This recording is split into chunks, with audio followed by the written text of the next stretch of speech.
بسم اللہ الرحمن الرحیم۔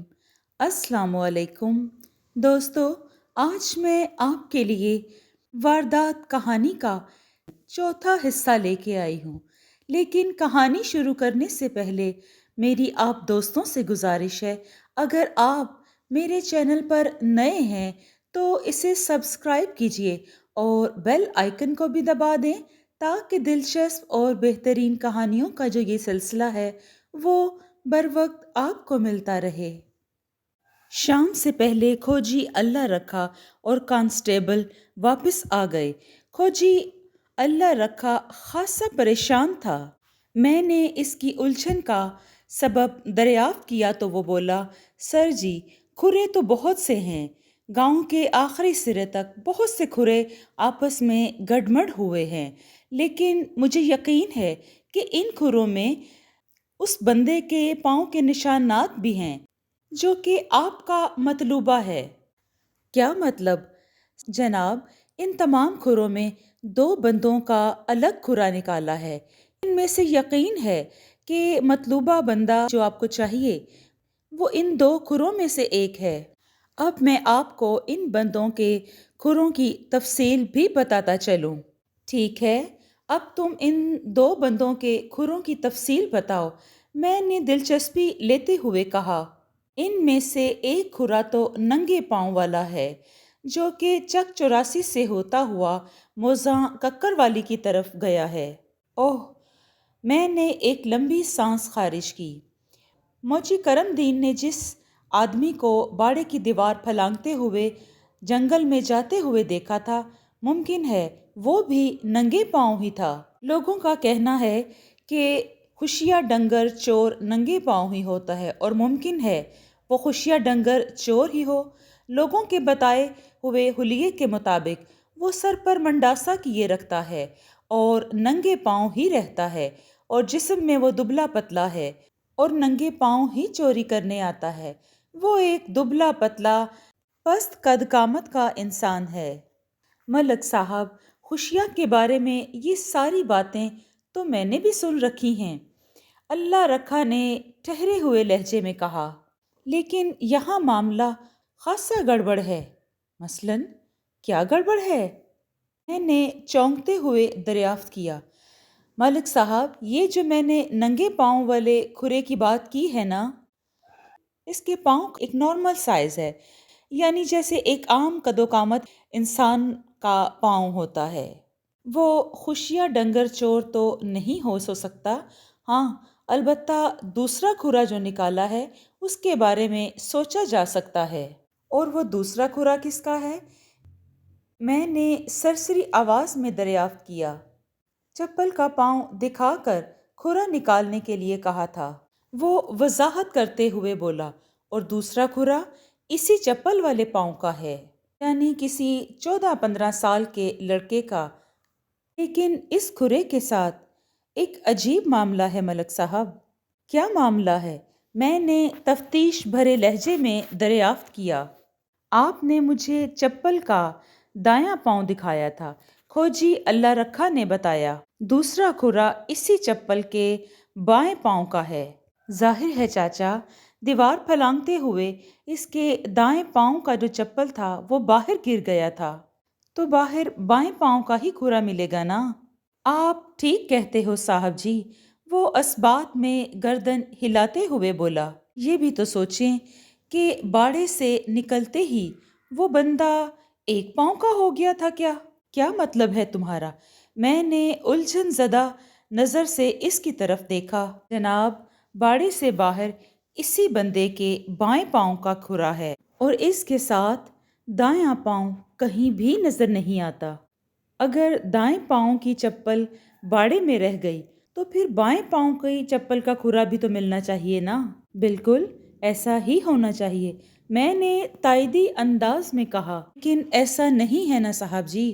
مجھے تو وہ گمبھیر لہجے میں بولا، مجھے تو لگتا ہے کہ کسی نے بائیں پاؤں کی چپل کا کھرا اپنے ہاتھ سے بنایا ہے، یعنی اس شخص نے اس کے نشان، کھرے کے جو نشان ہیں وہ اپنے ہاتھ سے ڈالے ہیں۔ کچھ دیر لمحاتی توقف کے بعد اس نے گہری سانس لی اور پھر اپنی بات مکمل کرتے ہوئے بولا، صاحب، میں نے اپنی زندگی میں بڑے بڑے ڈاکوؤں اور چوروں کے کھرے نکالے ہیں جو اپنی عیاری اور مکاری میں کوئی سانی نہیں رکھتے تھے۔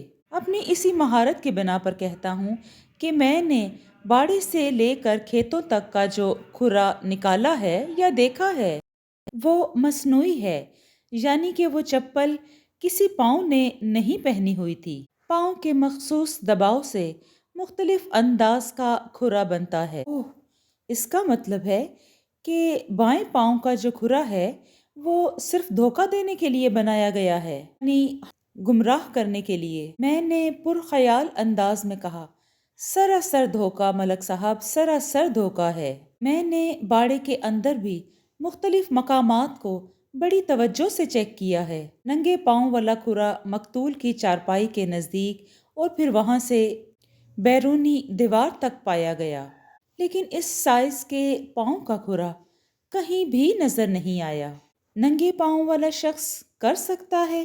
میں نے گہری سنجیدگی سے پوچھا۔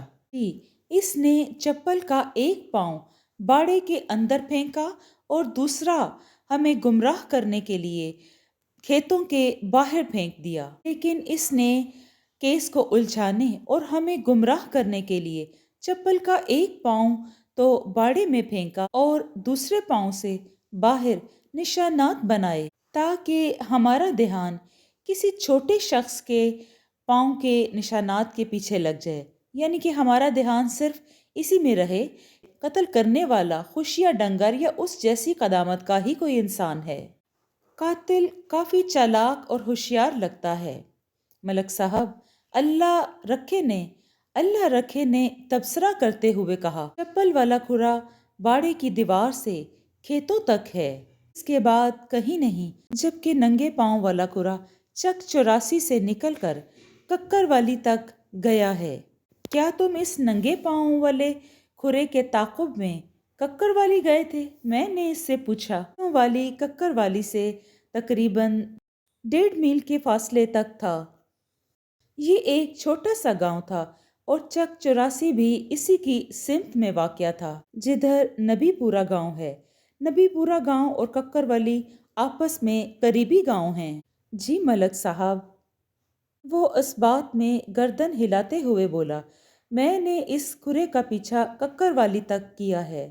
وہ کھرا ککر والی کے اندر جا کر گاؤں کے اندر جا کر گم ہو گیا۔ میرا کہنا ہے کہ گاؤں کے اندر جا کر اس شخص نے پھر جوتے پہن لیے ہوں گے، اس لیے ننگے پاؤں کا کھرا غائب ہو گیا تھا۔ ٹھیک ہے، میں نے کہا، اس کا مطلب ہے کہ قاتل کا تعلق ککر والی گاؤں سے ہے؟ فی الحال تو ایسا ہی نظر آ رہا ہے، وہ پرخیال انداز میں بولا۔ اگر وہ بندہ ککر والی سے نکل کر آگے کو گیا تو اس کے کھرے کو پکڑنا ناممکن نہیں۔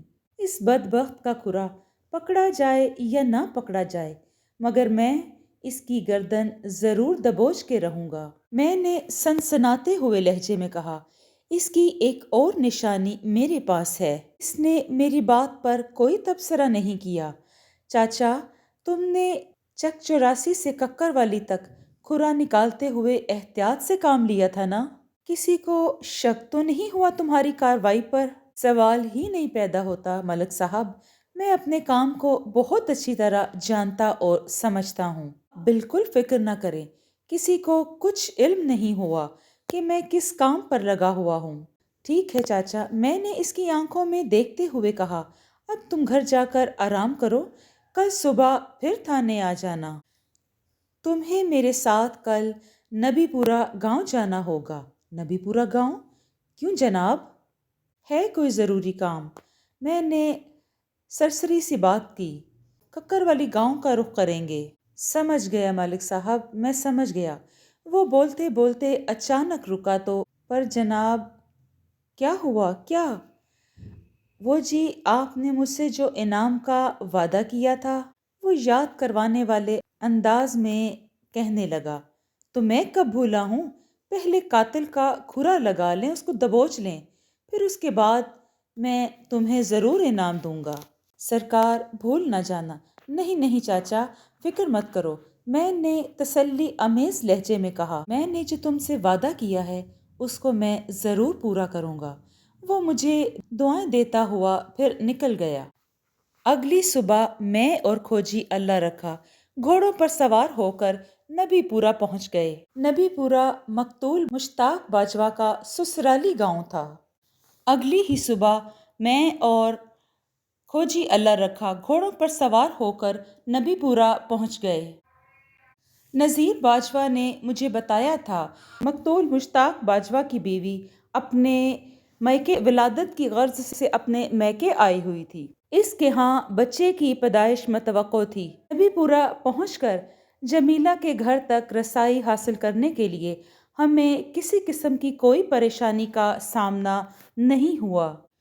مشتاق باجوہ کے قتل کی خبر نبی پورہ پہنچ چکی تھی۔ جمیلہ اپنے خامند کی ایک اندھوناک موت کی خبر سن چکی تھی۔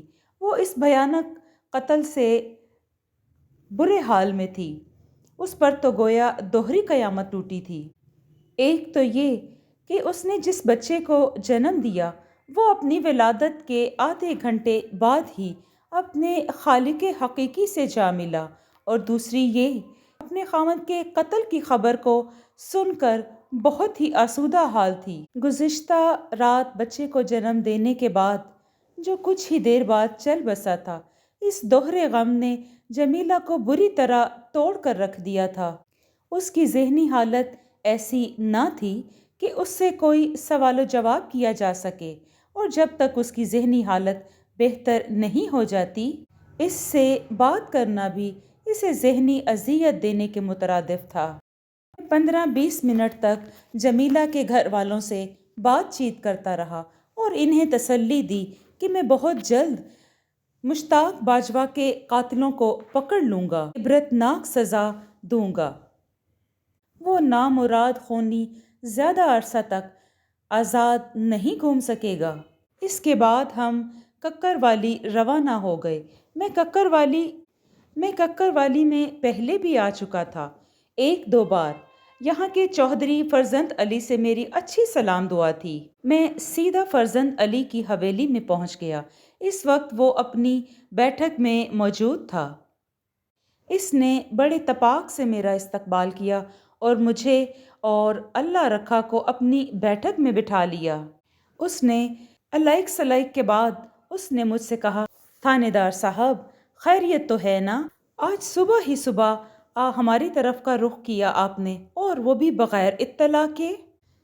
چودھری صاحب، پہلی بات تو یہ کہ یہ صبح کا وقت نہیں ہے، میں نے ٹھہرے ہوئے لہجے میں کہا، اور دوسری بات میں خاص طور پر آپ سے ملاقات کے لیے نہیں آیا۔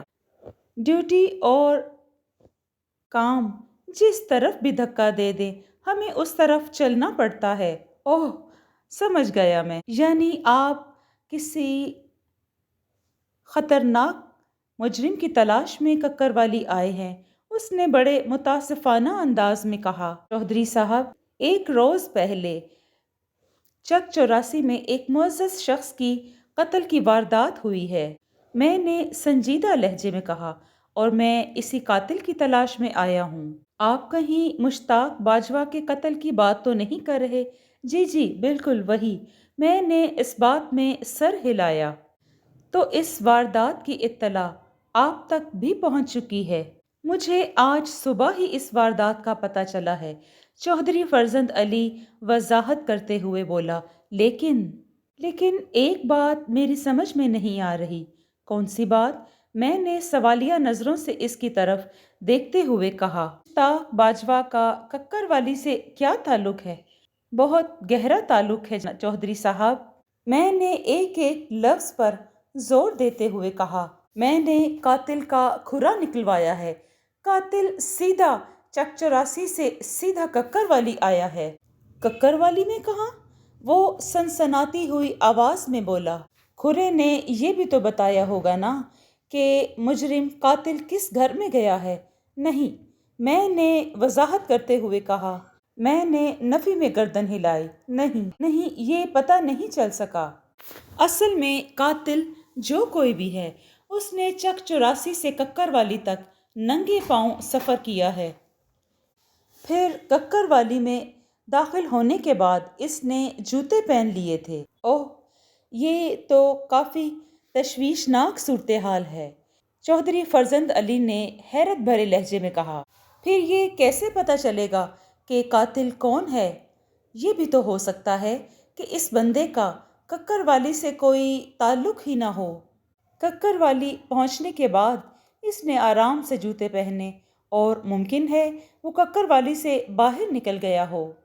ہاں، ایسا بھی ہو سکتا ہے، میں نے تائیدی انداز میں کہا، لیکن میرے پاس ایک ایسی چیز ہے جو قاتل تک ہماری رہنمائی کر سکتی ہے۔ کیا چیز؟ میں نے اپنی جیب سے وہ لاکٹ نکال کر چودھری فرزند علی کے آگے رکھ دیا، جس میں ایک انتہائی نایاب عقیق جڑا ہوا تھا۔ یہ ہمیں جائے وقوع سے ملا ہے۔ یہ قاتل کا ہے یا اس کے کسی رشتہ دار کا بھی ہو سکتا ہے۔ ہاں، یہ خاصا خوبصورت لاکٹ ہے، چودھری فرزند علی نے تعریفی لہجے میں کہا۔ اور ہاں چودھری صاحب، اس لاکٹ کا تعلق مقتول یا اس کی فیملی میں سے کسی سے بھی نہیں ہے، میں نے وضاحت کرتے ہوئے بتایا۔ میں نے گمبھیر انداز میں کہا، کیا آپ لاکٹ کے بارے میں کچھ جانتے ہیں؟ چودھری فرزند علی نے نظریں اٹھا کے میری طرف دیکھا اور بولا، نہیں، اس سلسلے میں آپ کی کوئی مدد نہیں کر سکتا۔